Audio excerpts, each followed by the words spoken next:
जय हिंद मेरे प्यारे साथियों। आज हमारे साथ में हैं अमन बुढ़ाकोटी, जिनका हाल ही में इंडियन एयरफोर्स में चयन हुआ है। जीटी डिफेंस एकेडमी की तरफ से इनको बहुत बहुत शुभकामनाएं। आइए इनसे जानते हैं इनकी सफलता की कहानी। Thank you GT defence academy. मेरा नाम अमन बुढ़ाकोटी है और हाल ही में मेरा इंडियन एयरफोर्स में चयन हुआ है। बेसिकली मैं कुर्दार का रहने वाला हूँ और मैंने अपना 10+12 गुरु राम राय स्कूल कुर्दार से किया है। ये कौन सा अटैम्प्ट था आपका? ये मेरा 4th अटैम्प्ट था। अच्छा, इससे पहले 3 अटैम्प्ट में क्या हुआ? इससे पहले थोड़ा डिस्ट्रैक्शंस था और मैंने सीरियसली नहीं लिया था स्टडी को, और थोड़ा बहुत नॉलेज भी नहीं था इस बारे में ज़्यादा कि तैयारी कैसे करनी है और कहाँ से करनी है। अच्छा, जैसे आपने बोला डिस्ट्रैक्शन था, तो इस टाइम 4th अटैम्प्ट में कैसे बचे आप? इस टाइम पे वहीं फ़ोन वगैरह या इंस्टाग्राम वगैरह जो सोशल मीडिया है वो कम कर दिया था और स्टडी में ज़्यादा ध्यान दे दिया था, और जो मेन स्टडी मटेरियल था उसमें ज़्यादा ध्यान दिया था कि अच्छा, कौन सा पढ़ना चाहिए कौन सा नहीं। अच्छा, जैसे फाइनली आपका 4th अटैम्प्ट में हो गया, तो आपको कैसा फील हो रहा है? मुझे बहुत ही अच्छा फील हो रहा है, मतलब घर वालों को भी अच्छा फील हो रहा है, मतलब घर वालों को प्राउड हो रहा है। और फाइनली आजकल के ज़माने में तो जॉब मिलना मुश्किल है, तो खासकर इंडियन एयरफोर्स में जाके मुझे बहुत अच्छा लग रहा है। तो ये सपना कहाँ से आया कि फ़ौज में जाना है, डिफेंस सर्विस में जाना है? मेरी पूरी फैमिली डिफेंस से बिलोंग करती है। मेरे पापा, मेरा भाई और मामा वगैरह सबके सब फ़ौज से ही है। तो मैं बेसिकली मैं फ़ुटबॉल खेला करता था और मैं फ़ुटबॉल में काफ़ी अच्छा भी था। तो मेरा ये था कि आर्मी की टीम से फ़ुटबॉल खेलना था, बट कुछ इंजरी हुई तो उसके बाद मेरा थोड़ा रेस्ट हो गया था, बेड रेस्ट। तो उसके बाद फिर मेरा जैसे 12th हुआ तो मेरे को पता लगा कि गवर्नमेंट एग्ज़ाम्स है, तो फिर मैंने बहुत सारे एग्ज़ाम्स की तैयारी भी करी, जैसे सीआरपीएफ वगैरह और सीआईएसएफ वगैरह। तो फिर जैसे साथ में मैं एयरफोर्स की तैयारी भी करता था। इससे पहले टोटल कितने गवर्नमेंट एग्ज़ाम दिए आपने? टोटल मैंने 6 गवर्नमेंट एग्ज़ाम दिए हैं। अच्छा, कौन कौन से? मेरे जिसमें 3 एयरफोर्स के थे, एक आर्मी का था जो कि क्लियर हो गया था, और एक सीआरपीएफ का था और एक एसएससी जीडी का था। अच्छा, एसएससी जीडी। आर्मी का क्लियर हो गया? हाँ, आर्मी का भी क्लियर हो गया था, बट मेरा एयरफोर्स मुझसे पहले आ गई थी मेरिट, तो मैं गया नहीं। जैसे कई स्टूडेंट हैं जो तैयारी करना चाहते हैं, उन्हें किस तरह तैयारी करनी चाहिए या फर्स्ट या सेकंड अटेम्प्ट में उनका चयन हो जाए?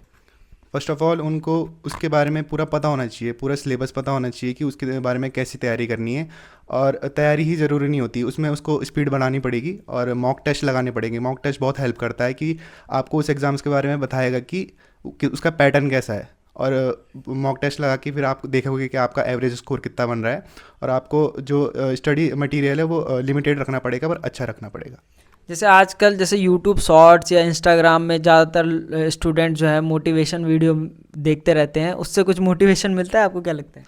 मेरा तो मेन सही कहूँ तो मेरा वही मोटिवेशन था। मैं उनको देख के ही होता था कि हाँ बनना है तो ऐसे ही बनना है। और बाकी वही है कि हाँ, मेन तो मोटिवेशन मिलता था, बट उसको सच भी करना होता है। तो फिर उसके लिए फिर मैंने डिस्ट्रैक्शन से थोड़ा दूर हुआ और फ़ोन को भी कम टाइम दिया और पढ़ाई को उस टाइम ज़्यादा टाइम दिया जो एग्ज़ाम्स थे। अच्छा, अगर मैं फेज़ 1 की बात करूं तो फेज़ 1 में किस तरह से आपके पास सवाल पूछे थे, कितने नंबर ऑफ क्वेश्चन थे? फेज़ 1 में टोटल 50 क्वेश्चन होते हैं, जिसमें से कि 30 रागा के होते हैं और 20 इंग्लिश के होते हैं। तो इंग्लिश के लिए भले ही ज़्यादा मिनट मिलते हैं और वो जल्दी हो जाती है, बट उसमें यही होता है कि जो बिगिनर होता है उसके लिए वो थोड़ा टफ रहता है। तो उसमें वो होता है, तो पकड़ बनानी पड़ती है। खासकर रागा में जो लड़कों को ज़्यादा टाइम चाहिए रहता है, तो इंग्लिश में तो हो जाता है, बट मैथ्स में और रीजनिंग में अपनी पकड़ बनानी पड़ेगी। तो टोटल 50 क्वेश्चन होते हैं। अच्छा, स्कोरिंग सब्जेक्ट अगर बात कही जाए कि कम क्वेश्चन करके ज़्यादा नंबर लिए आए? वो तो इंग्लिश ही है, वो तो सबको पता है कि उसमें लगभग 10 नंबर तो फ्री के ही होते हैं, जिसमें कि इनडायरेक्ट, डायरेक्ट, एक्टिव, पैसिव होता है जो, तो वो बेसिक से और एकदम रूल्स के हिसाब से वो लग जाते हैं। बाकी अगर थोड़ा बात करूँ मैं, जो टफ पोर्शन हो जाता है इंग्लिश में, वो होता है वो कैब। तो वो कैब आपको रटनी पड़ेगी, वो उसका कोई अंत ही नहीं है, तो वो कैब तो करनी पड़ेगी। बाकी स्कोरिंग थोड़ा बहुत मैथ्स ऐसा होता है कि मैथ्स एक टाइम के लिए आंसर आ ही जाता है उसमें। बाकी रीजनिंग मैं बोलूँगा कि रीजनिंग तो ऐसी है कि ख़त्म नहीं होती, तो रीजनिंग में प्रैक्टिस ही मैटर करती है। अच्छा, प्रैक्टिस। टोटल मॉक टेस्ट बताए जाएँ तो आपने कितने मॉक टेस्ट दिए होंगे? मैंने टोटल अगर पूरे एग्जाम्स को मिलाऊँ तो 100-200 मॉक टेस्ट दिए होंगे। अच्छा, जैसे फेज़ 1 क्लियर हुआ तो फिर फेज़ 2 की तैयारी आपने किस तरह से की? कौन आपके फेवरेट टीचर थे, या गाइडेंस की बात की जाए तो किस टीचर ने आपको सबसे ज़्यादा मदद की? वैसे अगर किसी से इंस्पायर होता था तो वो नितिन भैया थे। नितिन भैया जो कि अभी बैंक में हैं, तो वो मुझे इंस्पायर करते थे बहुत ज़्यादा कि आप बैंक की तैयारी भी करोगे साथ में। तो मेरा उनसे मैं इंस्पायर होता था। फिर उन्होंने ही मुझे जीटी डिफेंस एकेडमी के बारे में बताया। तो वहाँ जाने के बाद फिर आपने मतलब हमें फेज़ 2 के लिए एक रूम दिया था जिसमें कि हम सारे कैंडिडेट अपनी प्रैक्टिस करते थे। हमारे साथ कुछ बेसिक कैंडिडेट भी थे जो कि गांव के एरिया से भी बिलोंग करते थे। तो यही होता है कि अगर आप साथ में प्रैक्टिस करोगे तो मोटिवेशन आता है लड़कों को देख के कि हाँ ये भी करता है तो मैं भी करता हूँ। और खासकर अगर आपने एग्जाम्स निकाला इंग्लिश में तो बेसिक्स तो आपके क्लियर हो ही जाते हैं, आपके जो टेंस वगैरह वो क्लियर हो ही जाते हैं, तो इंग्लिश फिर आप बोल ही लेते हैं। बाकी थोड़ा ये हाइप बना रखी है कि मतलब वहाँ फेज़ 2 में ज़्यादा इंग्लिश वगैरह पूछेंगे, बस नॉर्मल इंग्लिश आनी चाहिए, स्पोकन इंग्लिश, और बाकी आप प्रैक्टिस करके आपका आ ही जाएगा। आपका कंपटीशन आपके खुद के लड़के ही होते हैं साथ में। अच्छा, जब आपने फेज़ 2 क्लियर किया फिर मेडिकल? मेडिकल में तो मैं थोड़ा टफ कहूँगा मेडिकल, क्योंकि इस बार बहुत टफ मेडिकल हुआ था। क्योंकि जो मार्जिन है उन्होंने बच्चे ज़्यादा सेलेक्ट करे थे और टाइम भी बहुत ज़्यादा दिया था, तो बहुत फेज़ 2 में उन्होंने बहुत बच्चे ले लिए थे। तो उसके बाद उन्होंने मेडिकल में आउट करने थे, तो उन्होंने मेडिकल में जैसे 30 लड़कों की रिपोर्टिंग थी तो 17 18 लड़के रेफ़र करे थे, जिसमें कि मैं खुद रेफ़र हुआ था। मैं एक तो ओवरवेट में रेफ़र हुआ था और एक कान के छेद में रेफ़र हुआ था। तो उसमें फिर 14 दिन के लिए हमें एकदम चंडीगढ़ में बुलाया गया, जिसमें कि हमारी 2 दिन एसएमसी में रिपोर्टिंग थी और बाकी के दिन हम वहीं के चक्कर काट रहे थे चंडीगढ़ के। तो मैं यही कहूँगा कि जो मैंने गलती करी कि ओवरवेट सही करके ना जाना, या फिर एयरबैग्स जो लड़के गलती कर रहे थे, तो इतनी छोटी गलती से अपने 14 दिन वेस्ट मत करें और एकदम प्रॉपर मेडिकल में जाएँ। अच्छा, जैसे कभी होता है कि आपके साथ वालों का सिलेक्शन हो रहा है और आप फेल होते जा रहे हो, तो कभी ऐसा डिमोटिवेशन होता है, तो उससे कैसे बचे आप? ये तो मेरे साथ होता ही रहा है, क्योंकि शुरू में जब मेरे जैसे 12th पास हुआ था तो लड़कों की एज हो गई थी, तो लड़के तभी से तैयारी करने लग गए थे। तो बट मेरा पहले से इतना वो नहीं था, मेरे को सिर्फ स्पोर्ट्स में था कि स्पोर्ट्स में जाना है। दैन उसके बाद मैं कॉलेज के लिए गया, तो कॉलेज में मेरा कोविड की वजह से थोड़ा ड्रॉप हो गया था। तो वैसे ही लड़के अपना कोर्सेज वगैरह करने चले गए थे और बहुत सारे लड़के मेरे साथ के भर्ती भी हो गए थे। तो मेरे को अजीब सा फील होने लग गया कि यार सबके सब जा रहे हैं इधर उधर कुछ करने के लिए, सबके सब कर रहे हैं, तो मुझे भी अब करना चाहिए। तो फिर तब मेरे को एग्ज़ाम्स के बारे में पता लगा कि कॉलेज के साथ साथ मैं एग्ज़ाम्स की तैयारी भी कर लेता हूँ। फिर मैंने करके फाइनली मेरा सिलेक्शन हो गया है। अच्छा, जब पीडीएफ में आपने अपना रोल नंबर देखा तो फिर कैसा फील हुआ? वो तो मेरे लिए बहुत ही अच्छा मूवमेंट था कि मतलब मैं एकदम चिल्ला ही गया। पहले तो मुझे रोल नंबर मिला नहीं, क्योंकि मैंने पहले नाम देखा, क्योंकि रोल नंबर बहुत बड़ा होता है। पहले मैंने नाम देखा तो उसमें अमन नाम के बहुत थे, बट मेरा ऐसा मिला नहीं एकदम पर्टिकुलर।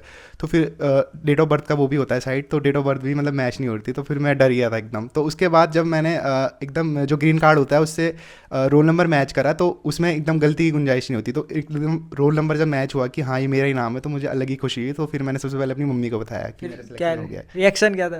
मम्मी तो खुश हो ही गई थी। फिर एकदम पापा वगैरह का भी बताया, पापा भी उसी दिन आ रहे थे, क्योंकि पापा को ऑफकोर्स मतलब इनका कॉन्फिडेंस तो मुझे था कि मेरा सिलेक्शन हो रहा है, क्योंकि ऑफकोर्स मेरे स्कोरिंग मार्क्स थे और कॉन्फिडेंस था। तो पापा भी सरप्राइजिंगली घर भी आ रहे थे सरप्राइज़ देने के लिए, तो रास्ते में ही थे, तो मैंने ही उनको सरप्राइज़ दे दिया कि मतलब मेरा सिलेक्शन हो गया है।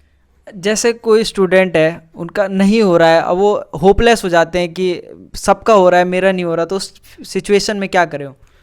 देखो ये तो तैयारी ऐसे करो कि फिर अगर आपको गवर्नमेंट एग्ज़ाम्स की तैयारी करनी है तो तैयारी ऐसे करो कि ग्रेजुएट लेवल एग्ज़ाम्स की तैयारी करो, क्योंकि फिर आपसे ये छोटे मोटे एग्ज़ाम तो आराम से निकलेंगे।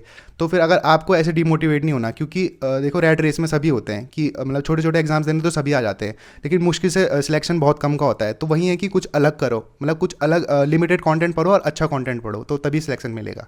जैसे कई स्टूडेंट होते हैं कि जैसे आज एक यूट्यूबर से पढ़ा, फिर कल दूसरे यूट्यूबर से, परसों तीसरे यूट्यूबर से, तो ऐसे में कभी सिलेबस ख़त्म नहीं होता। ये गलती मैंने खुद करी थी कि मैंने बहुतों को ऐसे लिए थे, मैं भी ऐसे बहुत ज़्यादा वो जाता था एडवर्टाइज़ कि ये इसका अच्छा होगा या इसका अच्छा होगा। बट लास्ट में मुझे फिर पता लगा कि ये सब ऐसी है, ये सब अपना बिजनेस ही चला रहे हैं, तो इन्हें लेके फ़ायदा नहीं है। एक मस्ट टेस्ट सीरीज़ लो, अपना पढ़ो, जो आज पढ़ रहे हो उसको कल लगाओ और आराम से अपना स्कोर देखो कि कितना बन रहा है, और वही चीज़ आपकी हेल्प करेगी। अच्छा, एयरफोर्स का सिलेबस आपने कितने टाइम में क्लियर कर दिया था? मतलब पूरा सिलेबस 1 2 3 महीने?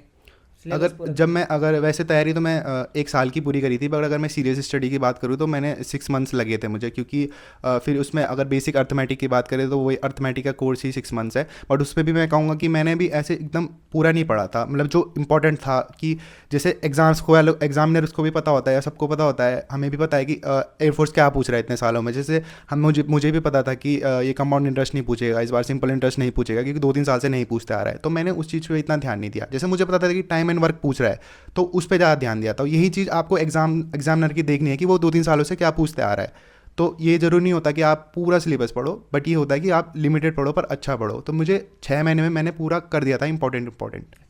एग्ज़ाम हॉल में पेपर देना और घर में मॉक टेस्ट देना, क्या डिफरेंस लगता है? बहुत ज़्यादा डिफरेंस है, क्योंकि घर में ऐसा होता है कि आप रिस्क लेते हो, बहुत ज़्यादा रिस्क लेते हो कि छोड़ना अभी इसमें कर देते हैं क्लिक, एक दो नंबर ही तो कटेंगे, पता नहीं लगता, फिर माइनस मार्किंग होती है तो फिर पता लगता है। बट वहाँ ऐसा होता है कि एकदम इंसान डर जाता है, जब एकदम वो सॉल्व कर रहा रहता है तो डर जाता है पूरा। पर वहाँ वही है कि अगर आपको पता है कि पूरा कॉन्फिडेंस है कि करना है इसको, ये आता है, तो तभी क्लिक करो, वरना नहीं। तो मेरा भी यही था कि मैंने भी एकदम लिमिटेड करे पर अच्छे करे थे, कि अटैम्प्ट ज़्यादा नहीं करने, ऐसे ज़्यादा भूख के लिए नहीं जाना, बस सिलेक्शन के लिए, कोई टॉप नहीं मानना, बस सिलेक्शन चाहिए। अच्छा, प्रेशर पूरा होता है? प्रेशर पूरा होता है एकदम। जैसे मेरा सेकंड अटैम्प्ट भी था तो वो भी मैंने एकदम फ्रीली दिया था, वो भी मेरा निकला है। और जो मेरे सामने वाला था तो मैंने उस पर अपना पास्ट देखा कि ये कितना डरा हुआ है, कि मतलब ऐसा मैं डरा करता था कभी। अच्छा, मतलब अगर आपने पढ़ा हुआ है तो डर इतना नहीं रहता? डर रहता ही नहीं, आपको कॉन्फिडेंस रहता है कि मतलब आप कितने अटैम्प्ट में आपका सिलेक्शन हो जाएगा। तो क्या लगता है आपको, जिस दिन आप पेपर दे रहे हो, अगर आपका उस दिन किस्मत अच्छी है, किस्मत का साथ होना जरूरी है?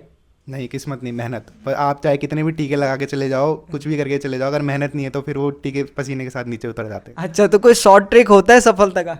शॉर्ट तो कुछ नहीं है, शॉर्ट ट्रिक बस एग्जाम्स में लगती है। अगर आपने पढ़ा है तो उसमें शॉर्ट ट्रिक्स लगाओ, अगर टाइम कम मिल रहा है और 100 क्वेश्चन है तब शॉर्ट ट्रिक्स है, वो भी पढ़ा है तब। बाकी अगर क्वेश्चन अगर बेसिक से होगा तो बेसिक से ही होगा, कोई ऐसा शॉर्ट ट्रिक्स नहीं, हार्ड वर्क ही है। अच्छा, किस टाइम पढ़ते थे आप, सुबह, दिन में, रात में? मेरा बेसिकली डिस्टेंस वाला कॉलेज था, तो मतलब डिस्टेंस एजुकेशन थी, तो मैं सुबह फ्री ही बैठा रहता, तो मैं सुबह के टाइम पढ़ता था, फिर दिन में थोड़ा मॉक वॉक लगा लिए, फिर खाना वाना खा के, फिर शाम को अगर खेलने गए तो ठीक है, वरना खेलने के आने के बाद पढ़ो, बट पढ़ो ज़रूर। अच्छा, मैक्सिमम कितने घंटे पढ़ रखे हैं आपने? मैक्सिमम जब एग्ज़ाम्स आने वाले थे तब तो 6-6 घंटे कर दिया था, वरना 3 घंटे मिनिमम था। बाकी पेपर आपको क्या लगता है, एयरफोर्स का पेपर कितने टाइम में निकल जाना चाहिए, कोई अगर ढंग से मेहनत कर रहा है तो? अगर ढंग से कर रहा है, अगर उसको ऐसे डर ना हो कि मैं फाइनल मेरिट में बाहर हो जाऊं, या फिर क्वालिफाइंग के लिए कर रहा है तो ठीक है, बट फिर डर रहता है। अगर आपको ऐसा है कि मुझे निकालना है पूरा एकदम फेज़ 2 तक भी कोई डर नहीं है, फाइनल मेरिट तक भी डरना नहीं है, तो 6 महीने जम के तैयारी करो, 6 महीने में हो जाएगा। चलो ठीक है, बहुत बहुत धन्यवाद। धन्यवाद।